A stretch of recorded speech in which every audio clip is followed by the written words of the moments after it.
Right, time now to bring in our guests, Ajit Agarkar and Dean Jones. Dino, if I could come to you, what have we learned from Bangalore's humiliating loss?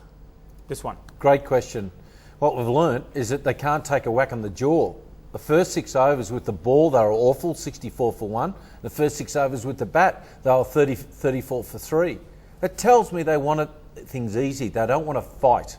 They're struggling with some team spirit with the team. There's no doubt that's happening with that team at the moment. They're 3 and 5. Will they go on? They need to win another 5 games to make this. I can't see it happening because ultimately big scores and big chases come from spirit. It comes from within. And we know they've got great players, but they're just not gelling. And they aren't. They've got what we call a glass jaw.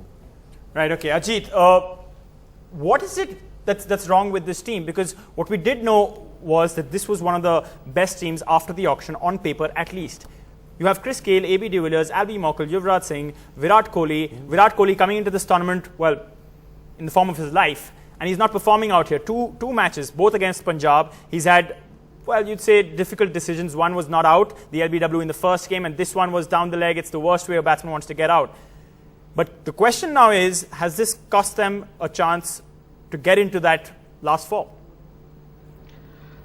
Well, obviously it's become even more difficult now. The only sort of positive for them is they've lost to a team which is almost through to the playoffs. So that's the only thing, and there's a bunch of teams now very close to each other.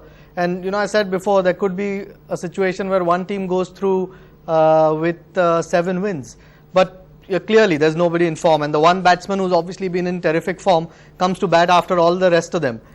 Which is a little bit strange because AB has been striking the ball beautifully and he still comes into bat after at number 6 today. So it's a strange one. I suppose when you're losing, you sometimes take the wrong calls, and RCB are at the moment taking plenty of them. But their main concern obviously is Virat Kohli's form.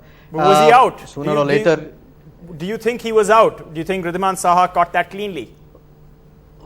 Well, camera plays tricks on your eyes. It's very difficult. The more you look at it, the more it feels that it's touched. But umpire's got to make the decision, and he's probably made a right one. Sometimes you look too much into it, and it doesn't look great on camera if you keep watching it about 10 times.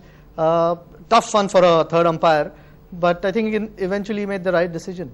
Ajit, they just don't look like they're up for the contest at the moment. They haven't beaten anyone above them at the moment on the ladder, as we can see there on the tables. What is it with their first 6 overs? They're being just abysmal. Are they drinking enough soft drinks or something to get them up? Because they've got to start to get punchy, because at the moment they look flat, they look placid.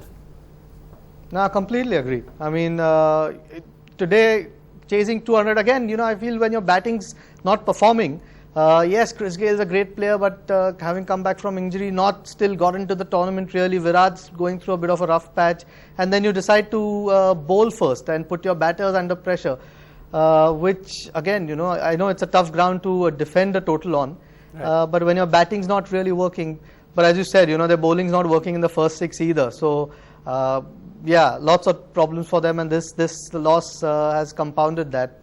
As I said, the only way to look at it is at least they've lost to one of the teams that almost through to the playoffs now, and they can fight it out with some of the other teams that are sort of along with them. Ajit, but yeah, they'll need some better performances to turn this around.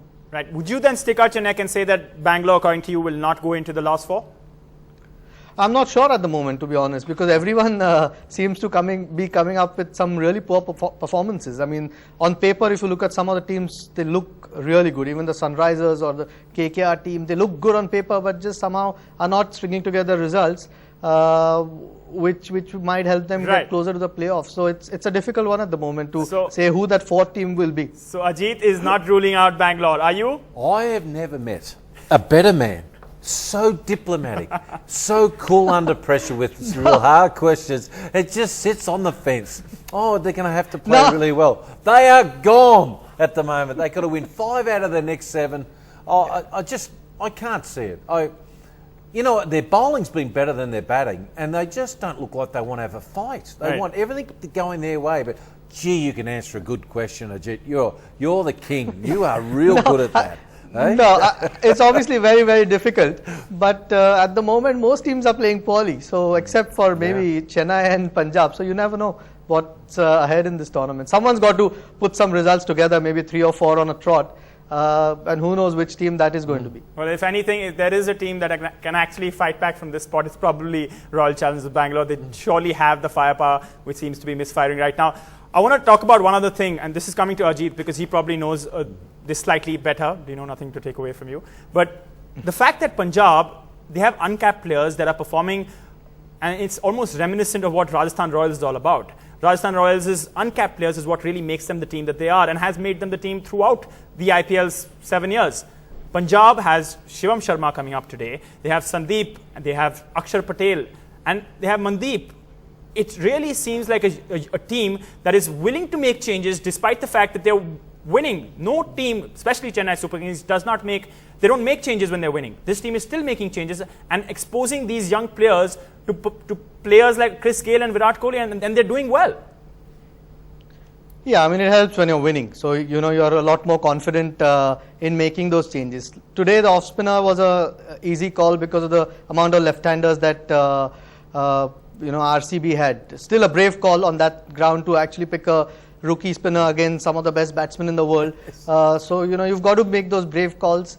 Sandeep Sharma and Akshar Patel have been really impressive through the tournament. You know, they've performed in each game. As you said, you know, Rajasthan probably has shown the way to a lot of the other teams that if you show some trust in some of the younger Indian uncapped guys, it generally is repaid. And look, but at the moment, with the way Miller and Maxwell are playing, the confidence in that team is so high. Very quickly, I think, Ajit. Most people will come in and perform. Ajit, very quickly, Dino is going to go at you right now. No, I'm not. Well, I'm not. Far from it. I just see the Kings 11 that they want to die for one another. They look like they put their career every time they go out to play. Whereas I don't see that with the Bangalore boys. Right. There's a difference. There are guys who are playing like millionaires, and there's other guys like playing if their life depends on it. Work out who's the winner. Right. Okay. Ajit Agarkar, Dean Jones, thank you so much for that. One of you believe that Royal Challengers Bangalore is out. I won't say who if you didn't watch the show. And Dean Jones actually believes that they are out. So yeah, that's the fact.